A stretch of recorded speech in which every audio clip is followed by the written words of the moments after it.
O Supremo Tribunal Federal foi criado pela República em 1890.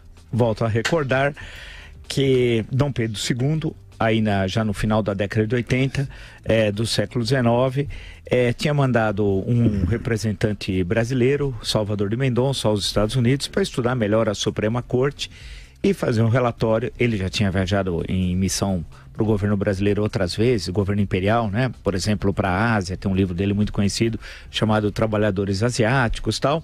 Ele vai aos Estados Unidos e faz um relatório, tal. Porém, não foi possível criar no segundo reinado a Suprema Corte, porque teve o golpe militar republicano de 15 de novembro de 1889. Mas essa questão estava colocada na época e acaba sendo adotado em 1890 pelo governo provisório, pelo governo da República tal.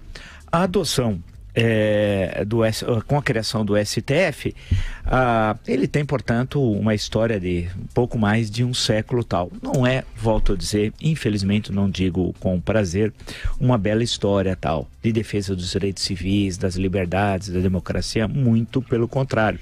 Em momentos muito graves da história brasileira, o STF sempre de costas para o país. Por exemplo, na violenta repressão à Revolução Federalista no Paraná, Santa Catarina e no Rio Grande do Sul, entre 1892 e 1895, o Supremo nada fez. E quando foi solicitado, fechou os olhos ou postergou decisões.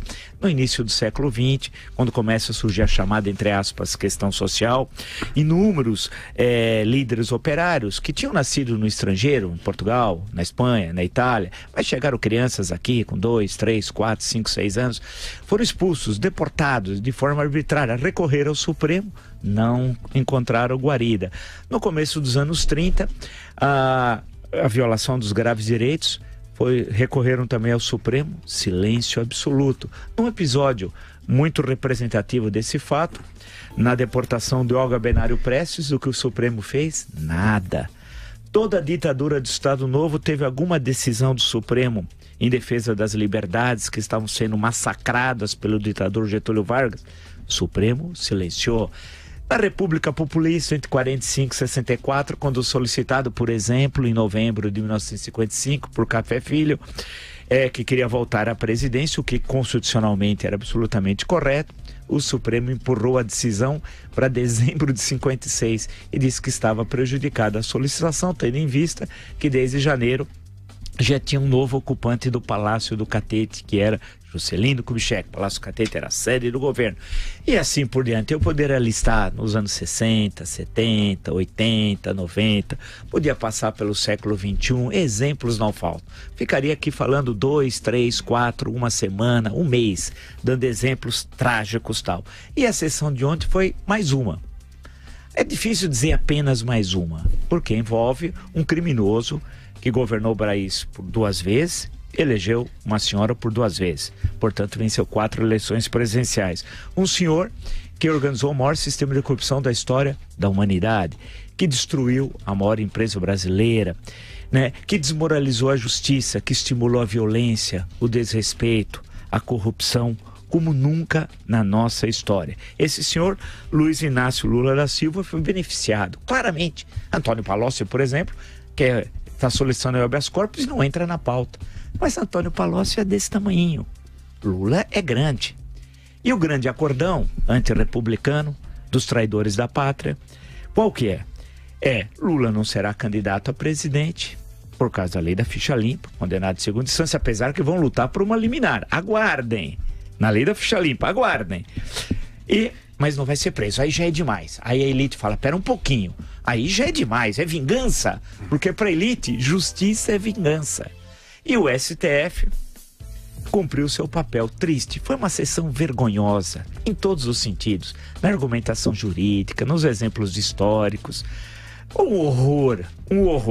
Mas eu gostaria de concluir lembrando algumas palavras da bela entrevista, e foi uma boa entrevista jornalisticamente falando, de Augusto Nunes com a presidente Carmen Lúcia, que é uma boa pessoa, não digo que não é, mas ela fez algumas afirmações que eu fiquei pensando, porque eu fui aos dados.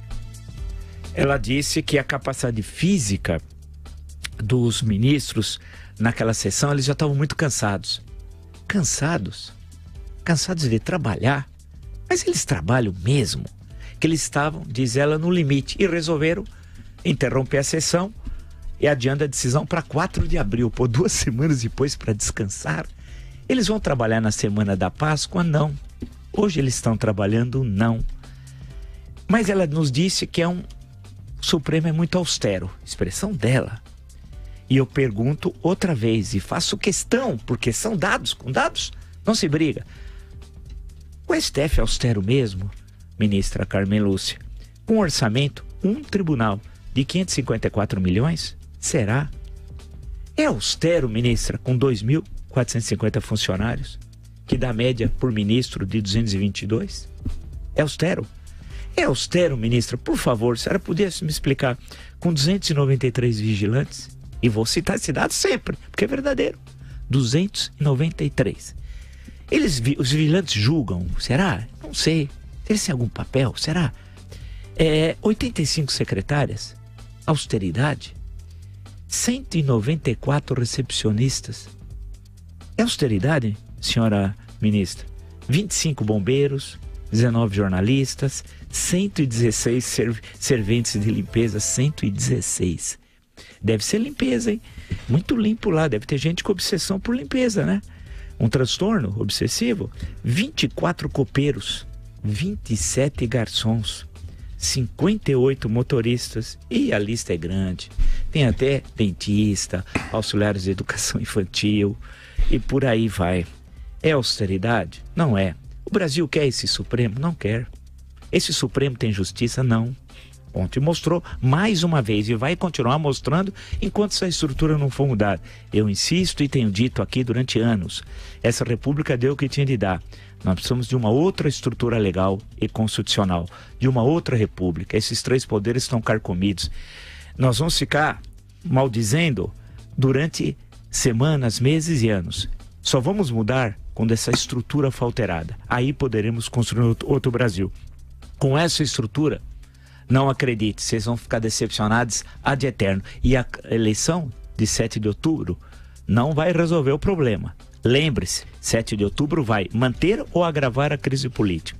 E concluindo, o STF ontem jogou água no moinho da extrema-direita. Quem ganhou ontem não foi a democracia, as liberdades, Rui Barbosa, tudo que eles citam. Quem ganhou ontem foi a extrema-direita.